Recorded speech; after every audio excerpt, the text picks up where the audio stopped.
બધા પણ મજામાં છે. તો આજે અમારું મંડળ છે ખાખરા અને અમારા નવા બ્લોગમાં તમારા બધાનું હાર્દિક સ્વાગત છે. તો મિત્રો આજે અમારો કંઈક 6ઠો કે 7મો દિવસ થઈ ગયો પડંગ નાઇટનો અને હવે ડાયરેક્ટ આપણે 3 દિનની રજા આવે. પાછું મંડળ છે 11 તારીખે. હવે તો તમને બધા બીજા ભાગ જોવા મળશે અને કંઈક પહેલા ભાગ પણ આવી જાય. તો અહીંયા આજે આપણે છે બીજો ભાગ. અને મિત્રો કાલના બ્લોગમાં કાલ જે મંડળ હતું એમાં આપણે જે નવું આવ્યું એ તમને કેવું લાગ્યું એ તમે મને કોમેન્ટ કરી નાખજો. અને એમાં તો બહુ મજા આવી કેમ કે એ વસ્તુમાં તો મારે ગુવાણા ઊભા થઈ ગયા હતા.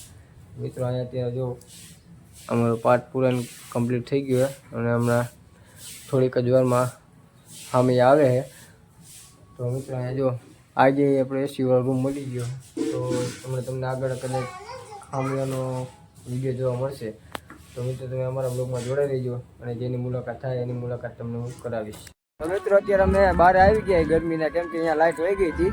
અને અત્યારે તમે મિત્રો જો અમારું આ સ્ટેજ અત્યારે કમ્પ્લીટ થાય છે. અને મિત્રો આપણે ખાસ તો અમારે અહીંયા મારા સબસ્ક્રાઈબર બહુ ઝાઝા છે એટલે અમારે તો અમારો મિત્ર આપણે ભાઈ એક મળી ગયા આપણે સબસ્ક્રાઈબર. નામ હું ભાઈ? હિતરાજ નામ એનું. તો આપણે ફૂલ સપોર્ટ આપેલો મિત્રો તમે પણ સપોર્ટ આપતા રહેજો. તો આપણે અત્યારે સામે એમાં જઈએ તો તમને આગળ સામે એનો પણ વિડીયો બતાવો.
બાપુ પણ કોક દિવસે જેથી આપણા ઘરની માલિકો બેનબા આવશે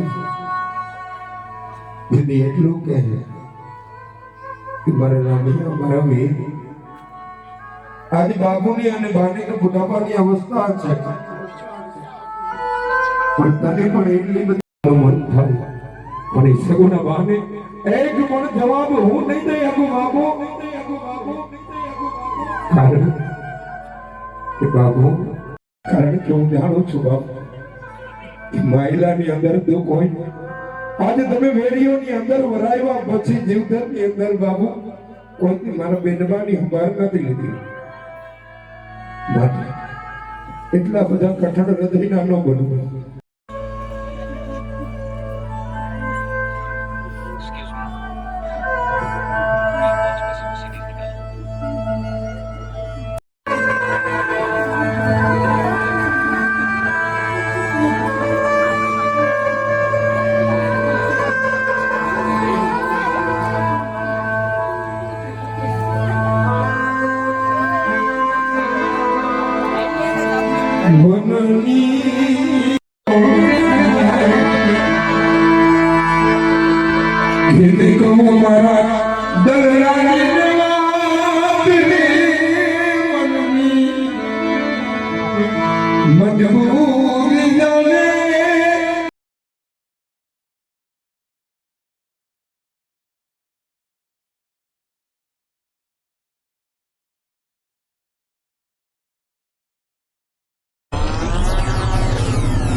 Yeah.